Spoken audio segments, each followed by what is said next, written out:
હું બરાબર લખી શકું છું કે કેમ? મારી લેખન સ્ટાઇલ અસરકારક કે જેવી હોવી જોઈએ તેવી છે કે નહીં?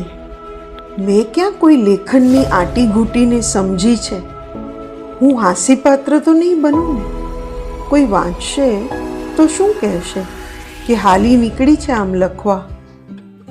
હેલો મિત્રો, કેમ છો? હું છું સોનલ. સ્વાગત છે આપ સૌનું મારી વાત પોડકાસ્ટમાં. મારી વાત પોડકાસ્ટ એ મારી, તમારી અને આપણા સૌની વાતોથી આપણને એકબીજા સાથે જોડતી સફર છે. આજના એપિસોડમાં વાત છે મારી લેખન યાત્રાની, સેલ્ફ ડાઉટથી સેલ્ફ કોન્ફિડન્સ સુધીની. યાત્રા કહું છું કારણ કે એ હજી ચાલુ જ છે.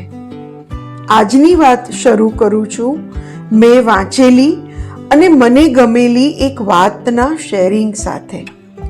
વર્ષ 2025નું સાહિત્યિક નોબેલ પારિતોષિક મેળવનાર હંગેરિયન લેખક લાસ્લો ક્રાઝ્નાહોર્કોઈની વાતથી.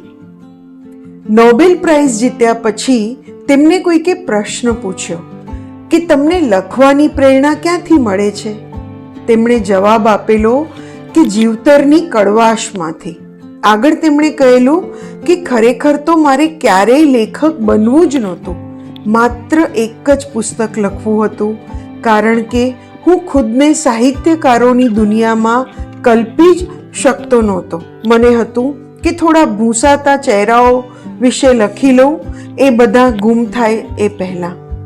લાસ્લોના લેખન વિશે એવું કહેવાય છે કે લાસ્લો માટે લેખન મનોરંજનનો વ્યવસાય નથી, પણ મનુષ્યની ભીતરની ઉથલપાથલને વાચા આપવાનો તીવ્ર પ્રયાસ છે.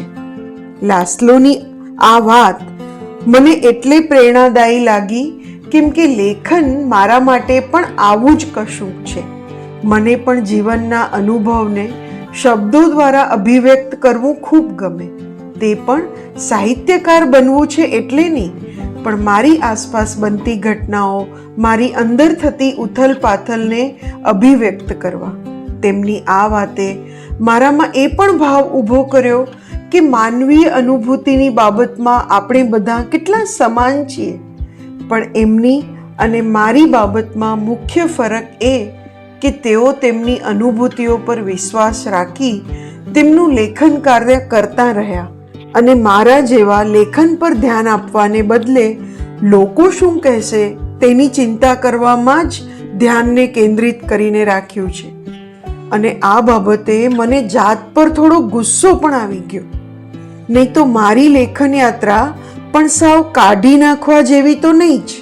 હું 9મા ધોરણમાં હતી ત્યારે બાળ ફિલ્મ જોઈ, તેના પરથી નિબંધ લખવાની સ્પર્ધામાં મેં પ્રથમ ક્રમાંક મેળવેલો.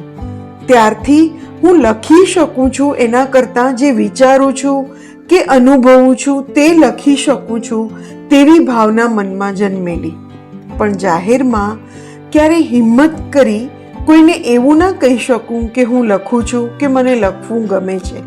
અંગત રીતે લેખ, વાર્તાઓ અને કવિતાઓ લખ્યા કરતી, છતાં ભાવ તો સેલ્ફ ડાઉટનો જ કે હું બરાબર લખી શકું કે કેમ?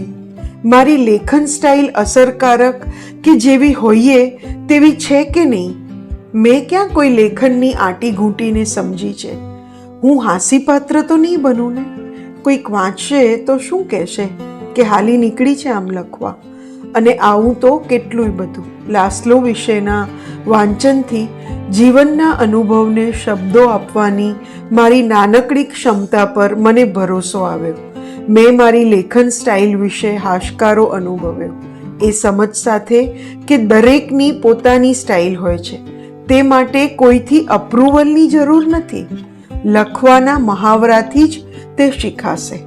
ડર લાગે કે પોતાની ક્ષમતા પર ડાઉટ થાય તો પણ હું જેવી છું તેનો સ્વીકાર મારા માટે બહુ અગત્યનો બન્યો. આ વિચારથી મારામાં મેં બીજો બદલાવ એ અનુભવ્યો કે જેમ જેમ હું મારી લેખન સ્ટાઇલનો સ્વીકાર કરતી જાઉં છું તેમ હું બીજાની સ્ટાઇલને વધારે એપ્રિશિએટ કરી શકું છું. જે રીતે લાસ્લો તેમની સ્ટાઇલને વફાદાર રહી લેખનની આટલી લાંબી મજલ કાપી રહ્યા છે, તેનાથી પ્રેરણા લઈ હું પણ મારા રસ્તે ચાલ્યા કરું તેવું મેં નક્કી કર્યું છે અને મારા સેલ્ફ ડાઉટને સેલ્ફ કોન્ફિડન્સમાં બદલતી આગળ વધી રહી છું. આ પોડકાસ્ટ પણ મારી એ જ હિંમતની પ્રતિકૃતિ છે તેમ કહીશ તો પણ અતિશયોક્તિ નહીં કહેવાય. મિત્રો, મારી વાત સાથે તમે જો તમારી વાતને જોડી હોય તો મને જરૂર જણાવજો. હું રાહ જોઈશ. આવતા એપિસોડમાં ફરી મળીશ નવી વાત સાથે. ત્યાં સુધી આવજો.